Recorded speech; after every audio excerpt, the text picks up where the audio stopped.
Hi, and welcome back to my channel. Today we're going to discuss how to start a travel podcast.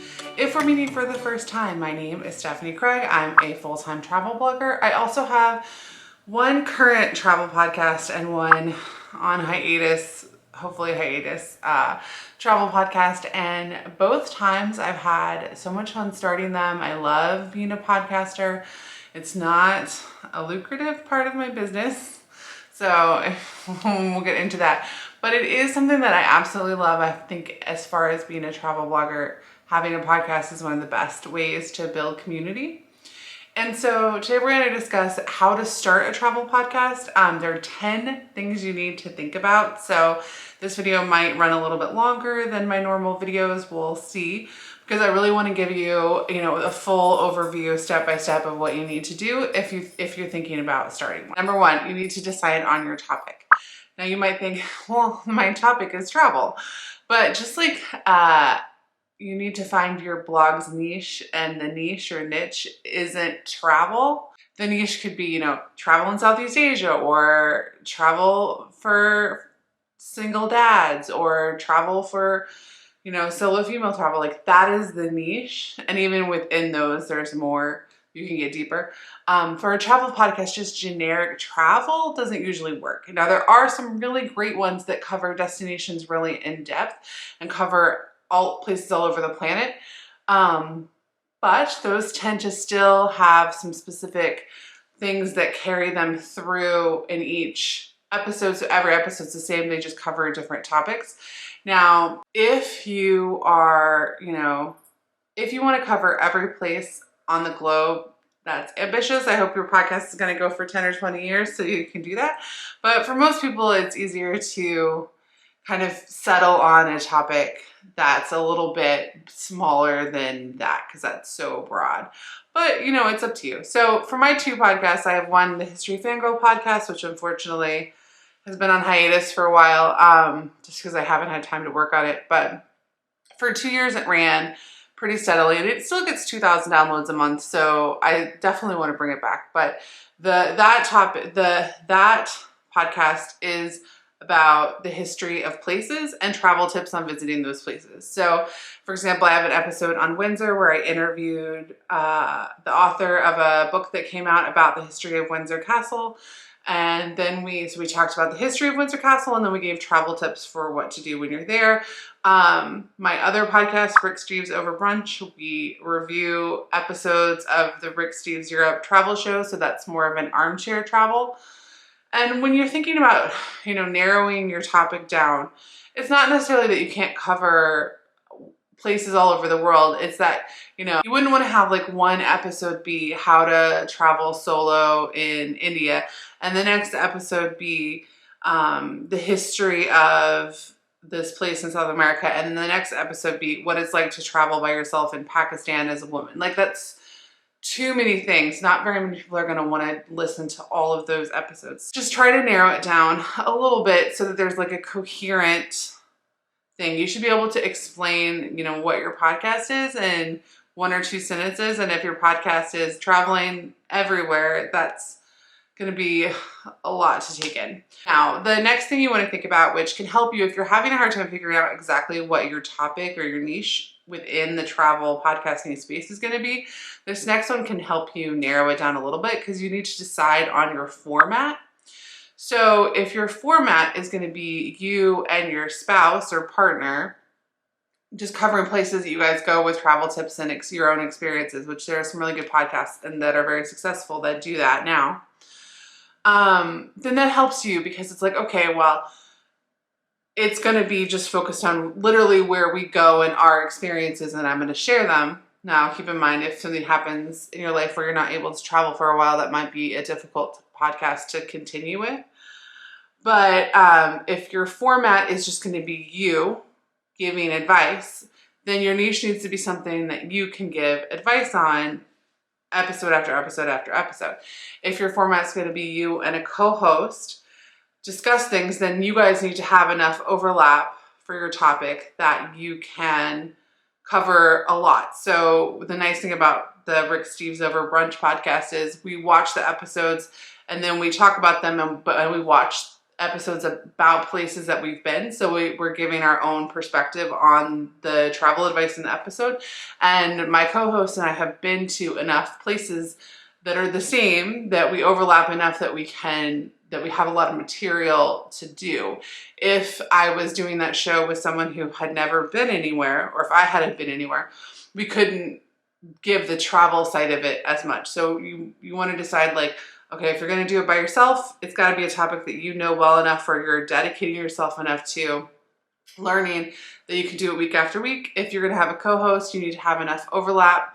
If you pick a co-host, you also need to have the same level of commitment. It's hard to run a show or any project where one of you is a lot more committed than the other. When I've done projects, I've been lucky enough to find people who had my same level of commitment to the projects as I did. It's really, really important. So if you're really excited about a podcast topic and the person you want to do it with isn't as excited or invested, it might be better for you not to start with them as an integral part of the show. And then another format that's really common, and this is the format of the History Fangirl podcast, is like an interview style. The nice thing about an interview is you can cover lots of topics and you don't have to be the expert. So I always interview people who've been to places that I have been for the most part.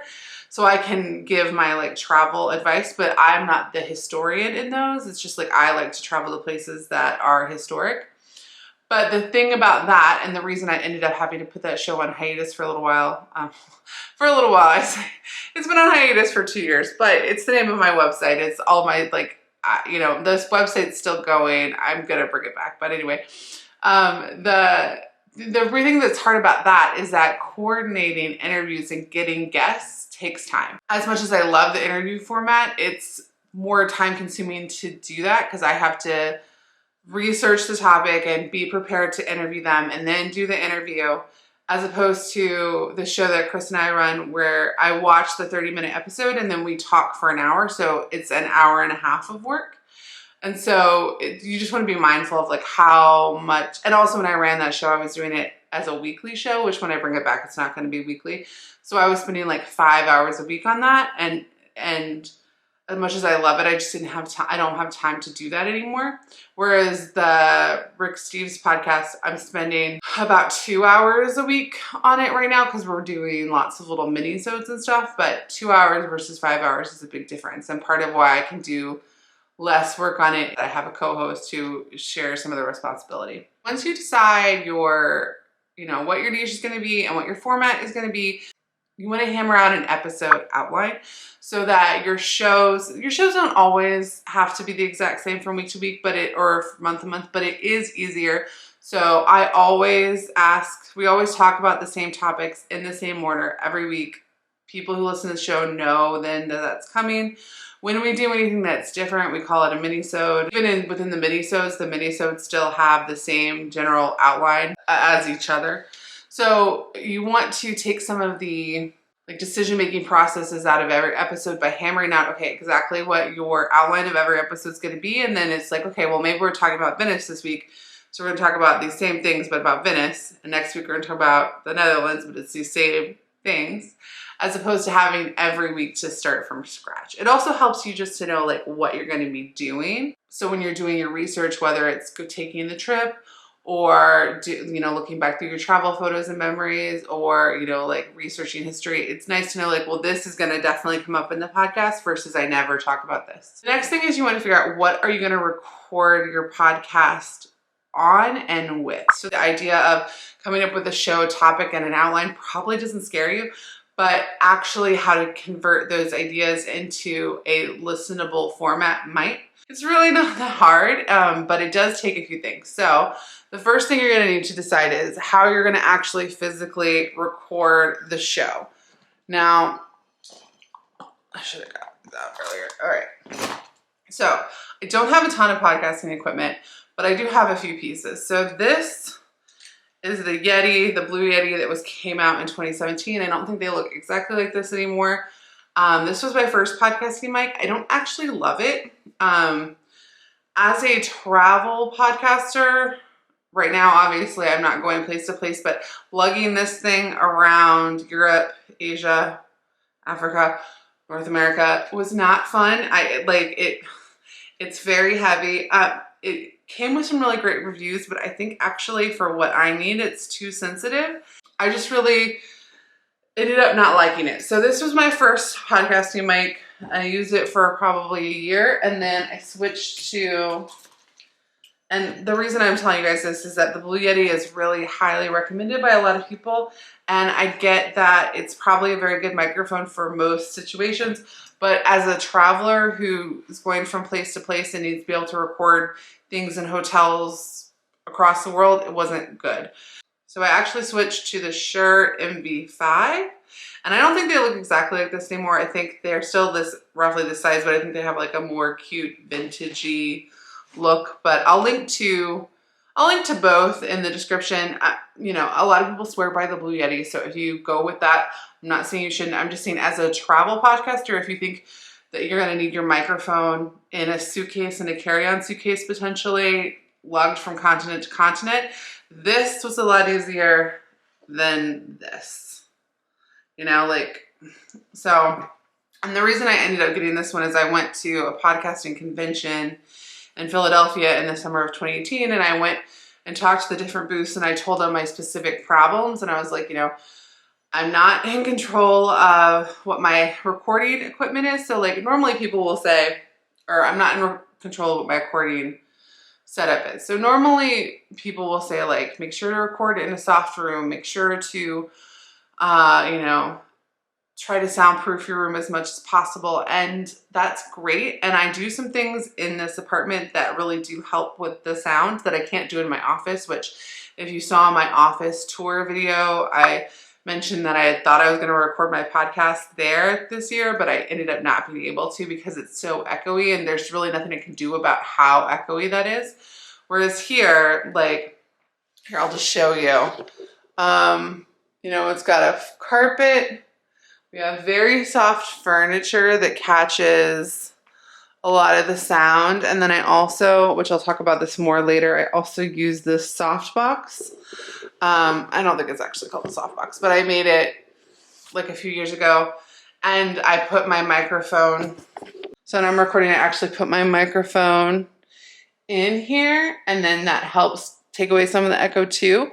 And when you're just, you know, when you're just recording by yourself somewhere in your home, there are things you can do to really help with the recording quality and the sound quality. But I have recorded podcasts in hostels in Kyrgyzstan, in hotels in Tunisia, in youth hostels in Dresden. I have recorded them, you know, in my parents' house, in vacation homes that had no, like, where, you know, sometimes they'll tell you go into a closet. Well, the closets in a vacation home and in a hotel don't have any stuff in them to, like, take the sound. So what I was finding was that this was just like way too sensitive. It was picking up everything no matter what I did. And I went around and I talked to different people, and not the companies that make the mics, but companies that like had electronic stores where they sold lots of different kinds of mics and were like, could tell me, you know, what the differences are. And what this one I really like, because I feel like it's not actually as sensitive. So it's probably not, it may be, but like, this is completely how I feel after using them for a few years. I feel like this doesn't actually pick up every single thing, which for many people would be the downside. But for me, I would rather have my voice sound not quite as good, but have less echo and less, you know, other information in the recording than have this, which picks up like my dog's collar jingling 2 rooms next door, which means that if I'm recording in like a hostel somewhere, or, you know, in a very thin hotel in Bangkok, there's just nothing, this is going to pick up everything. It's just too much. So this I like much better. I'll link to both. And then, so as far as recording, I do this. Also, sometimes I've had to record with just my laptop microphone or with just like an earbud, not earbud, but like, well, the mic on like Apple iPhone headphones. And the quality wasn't great, but it wasn't the worst. So one thing that you need to know, and that this can kind of go back to which format you choose, is that my personal theory is that when people record solo things that they're just talking by themselves, that sound quality is super important, because in those situations, people are just listening to your voice. So if there's something going on with the echo, or if there's something going on with, anything else in the background, they can really hear it. Whereas when people listen to conversations, so if you have a co-host, or if you have, or if you're doing interviews, I think people are used to hearing the back and forth between the two people and paying attention to that, and that some of the distortion and echo kind of fades into the background. And I don't have any scientific proof for that, but I kind of do feel like that happens. And we don't get a ton, like, we don't get complaints when I've recorded on lesser quality equipment. Like, nobody really says anything to us, because I think they're just used to like hearing two people talk back and forth, and they're focusing on that. So to sum it up, what I would say is your microphone matters, and you want something that is small and portable. And one of the things I really like about this one, and I don't know if the new one does it, is it actually even like comes off this little stand, which makes it even more portable. And if for some reason you didn't want to take this and you just wanted to take this, you probably could. There are also other options too, like you could get a little lavalier mic, or there are smaller mics even, and technology is getting better all the time. So if you're watching this a few years from now, there might be even better microphones available. I'm trying to like put this back together while I'm talking. There might be even better microphones available in the future. But just, what you're recording on matters. It matters more if you're going to be the only one talking. The room that you're in matters too. But with the travel podcast, I think that just consistency and putting stuff out is better than nothing. And also, sometimes you want to get like ambient sound. My last episode of my show, of the History Fangirl podcast, was an episode that we recorded at a genocide memorial in Kazakhstan, but we recorded it actually in the park at the memorial. So there's, it's not like we picked up really great quality ambient sound like of the park. It's just that like, we're able to say like, the reason it doesn't sound like it's recorded in like a studio is because we're in the park underneath this memorial. So if you're going to be recording on locations a lot, you might want to get something that is built for that. Whereas if you're going to do a travel podcast, but you're always going to do it at your laptop in your hotel room, then you can get a different kind of mic. And if you're always going to do it at home, not on the road, in like a nicer setup where you can control more things, then you might want to get a different mic. So how you actually record the show and what your plans are for that matter. Now, I won I don't even know what it's called. I want a recorder where you can actually take it and go record things out in the field better. But I don't have it because they sent it to my parents' house in Oklahoma, and I haven't been home since then because I had a baby and then the pandemic happened. So I'm excited to start using that whenever I get home. And when I do, I'll update you guys about like what that experiences are. But that would allow you, something like that would allow you to pick up sounds. Like if you're going to talk about Bangkok and you want to record what the market sounds like, this is probably not the best option. You want to get like a field recorder, or maybe even do something like take video of it with a good video mic, and then you can just take the audio of it for the podcast and then keep the video to use as an asset for other projects. All right, that was a lot about recording, but to pick out what you're going to record with, then you need to decide what you're going to record on. Now, I have used a variety of things in 2017. When I was doing interviews, I would use Skype with a Skype recorder. Technology has come a long way in the last 4 years in terms of, how to record remote situations. So now we just use Zencaster, and I love it. And we just use the free version because you get up to like 8 hours. We record a 1 hour main episode and 3 20-minute minisodes, and then I just recorded a special episode a couple days ago. So even in October, where we did more than usual, we recorded 3 hours on Zencaster, and that was perfect.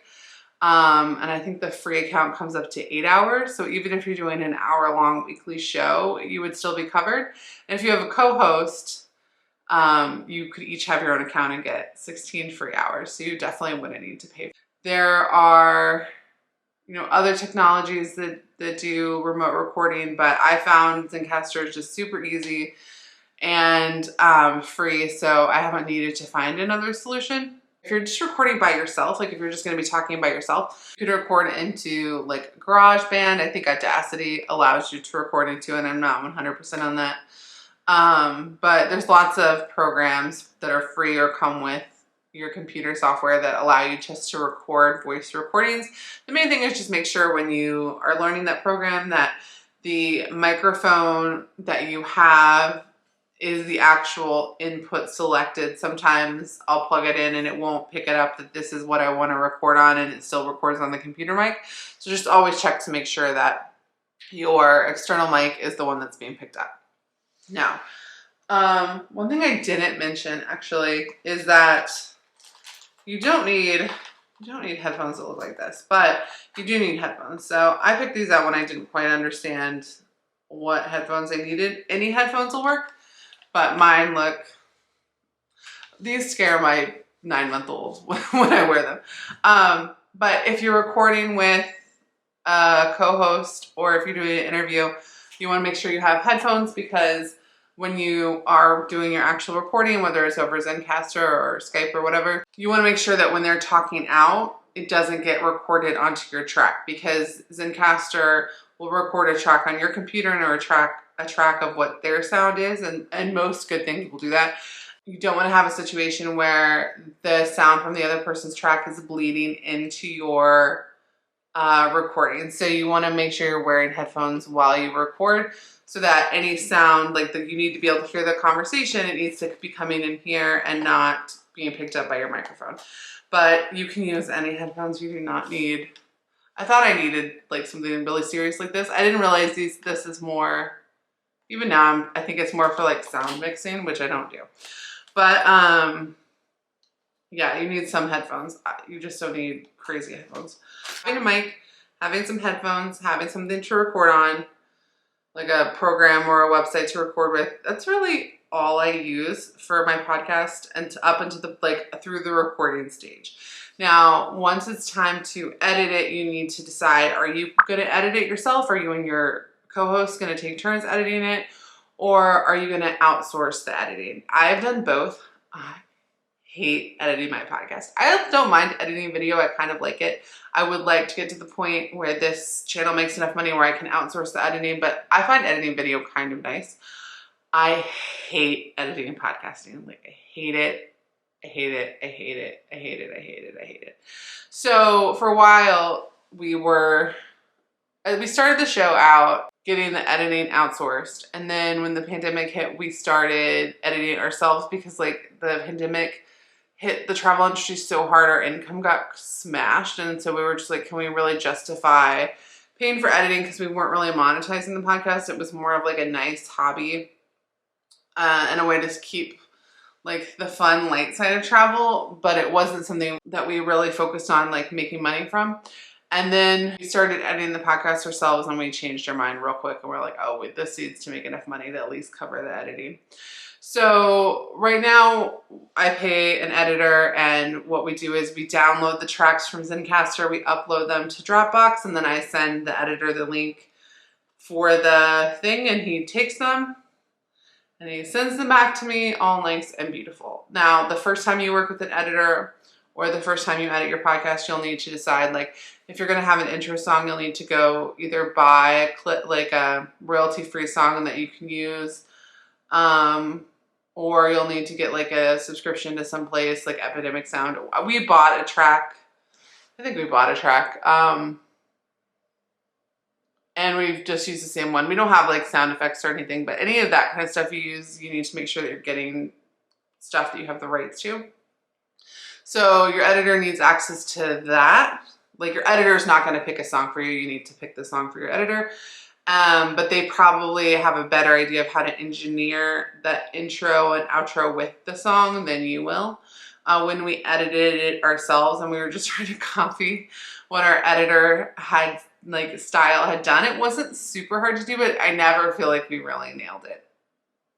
So I much prefer an editor because it takes me like twice as long to edit as the episodes is, but sometimes 3 times, and in the beginning, like, longer than that, because in the beginning you got to learn everything. When we do edit ourselves, we edit on Audacity.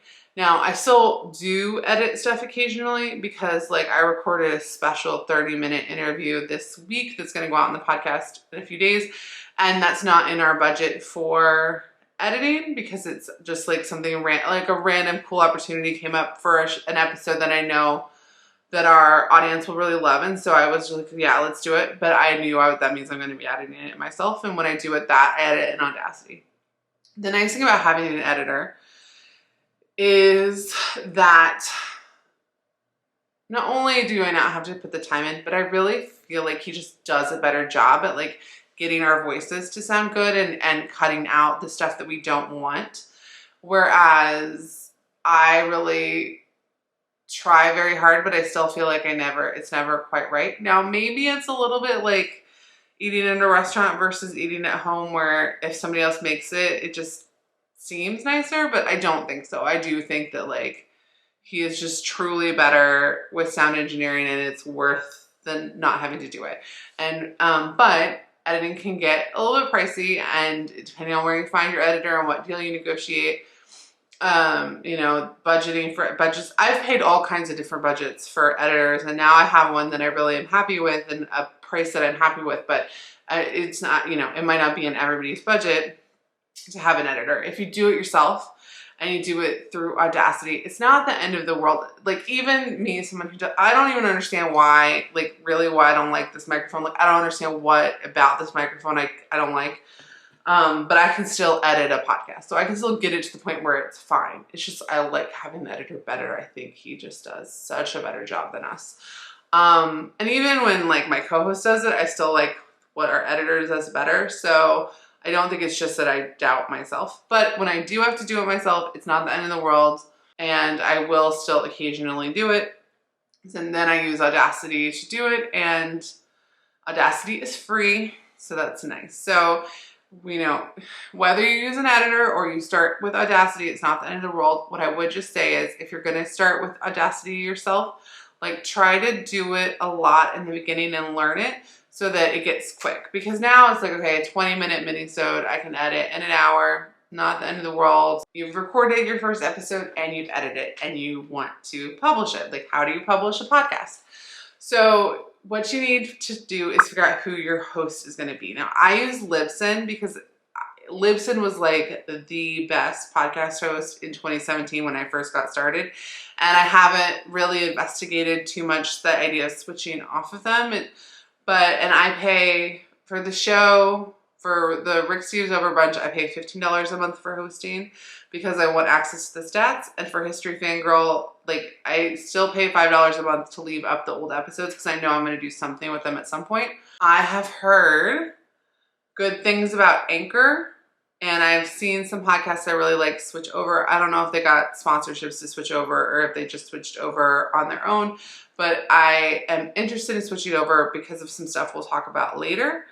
But if I was starting today, I would probably investigate the difference between Libsyn, Podbean, which some friends are on and really like, and Anchor. But for me, in 2017, Libsyn was really the only clear choice because Libsyn was the only one that had a relationship with Spotify, whereas now I think they all do. So when you pick a host, you will go through their instructions on how to get your podcast up and running. It's really not very hard. You have to create an RSS feed. You have to submit your show to iTunes. Now, I think you have to submit your show to iTunes, I want to say like 3 or 4 days before you expect to go live. So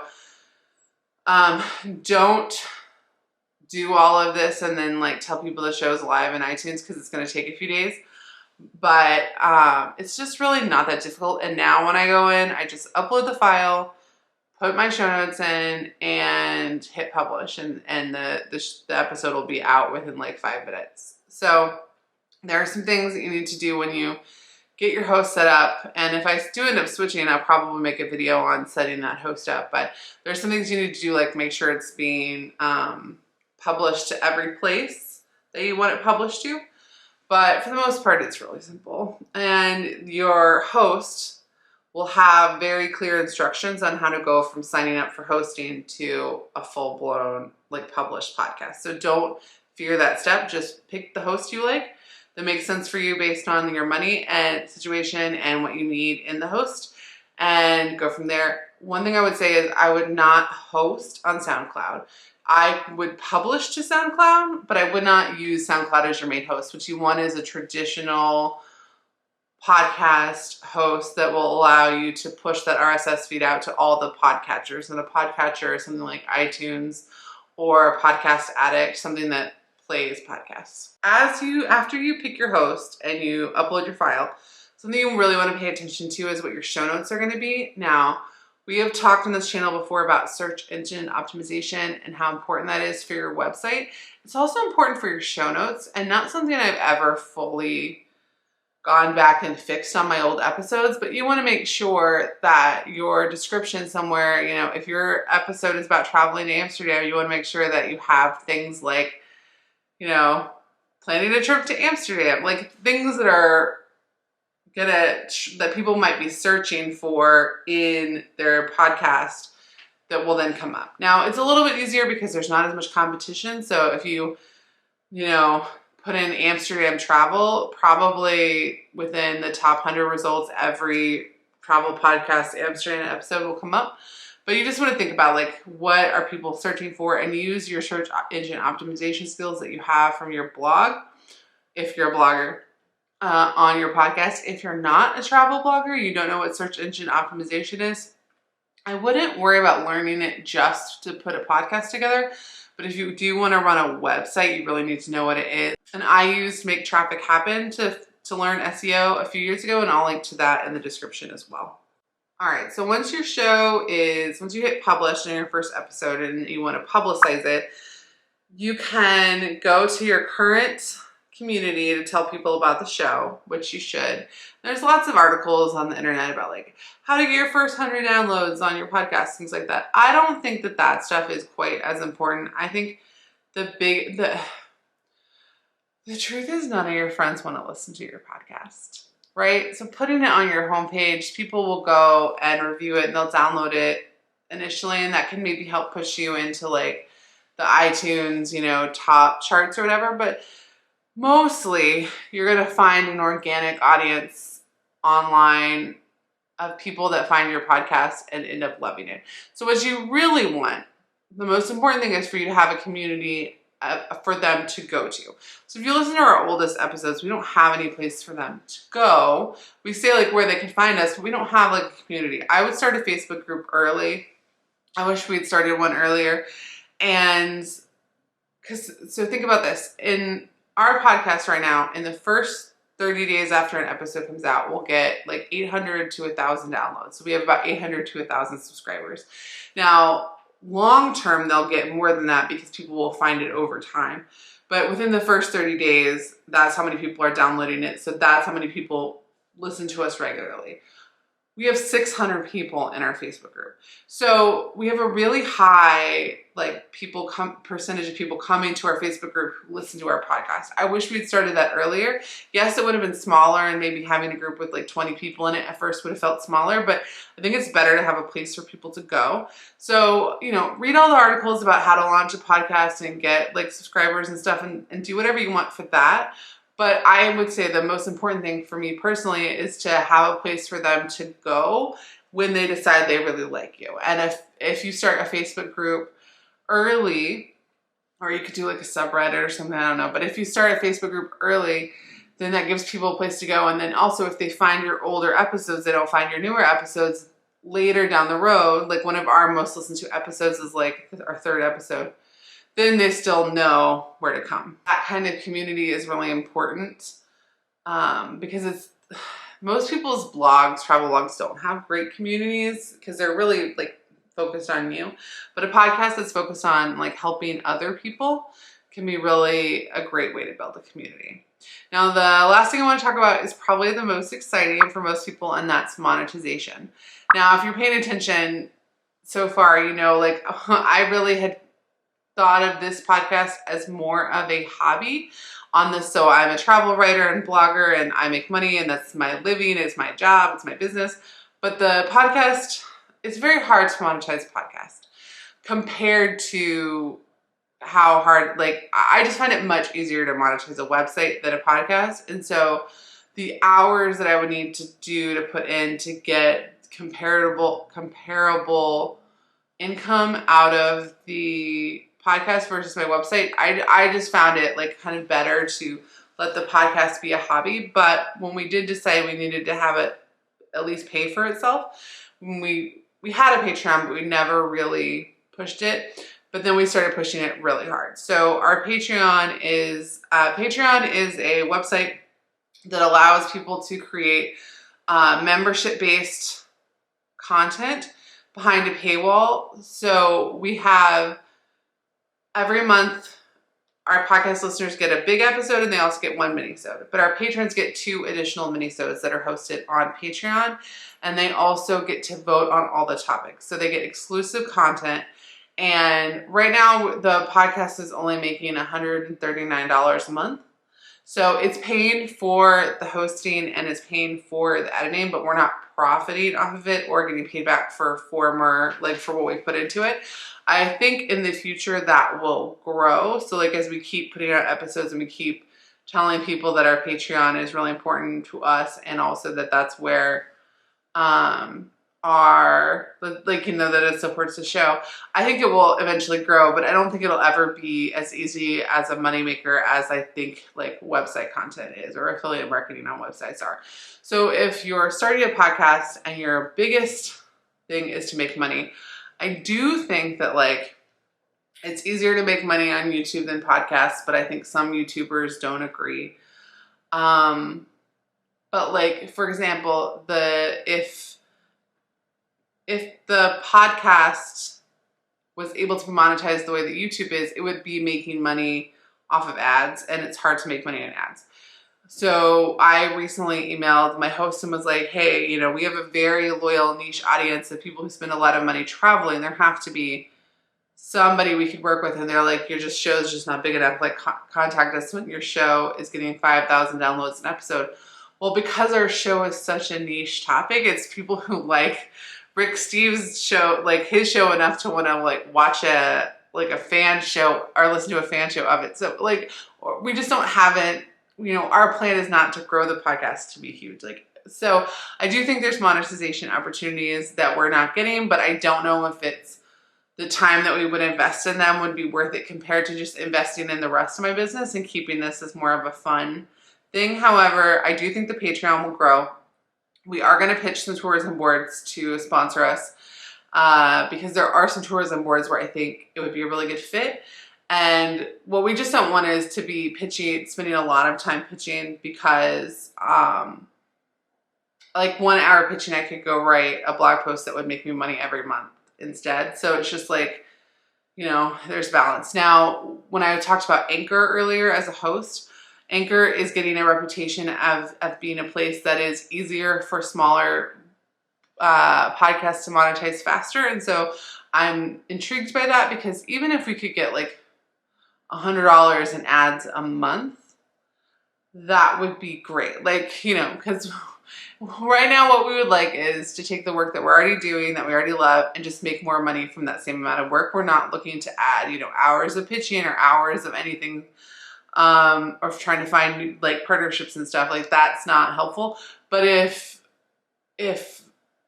a platform allowed us just to record ads and just paid us a decent RPM for those ads, that would be great. So I'm not sure if that's going to work out. Something we're like in the very early stages of looking into. If you come out with more content than we do, you would be able to monetize it faster. But I still think that like podcasting can be really great monetization after a certain number of episodes, but I don't know of anybody in the travel space who's getting that amount of episodes where they're making great money from their travel podcast, because depending on what you do, you know, like, is somebody going to be interested in your Moldova episode and your Colombia episode? Maybe, maybe not. Like, there's things that are hard. Like, we are doing something where people are interested in every episode, but it's just such a subsection of travel. It's like, it's very specific.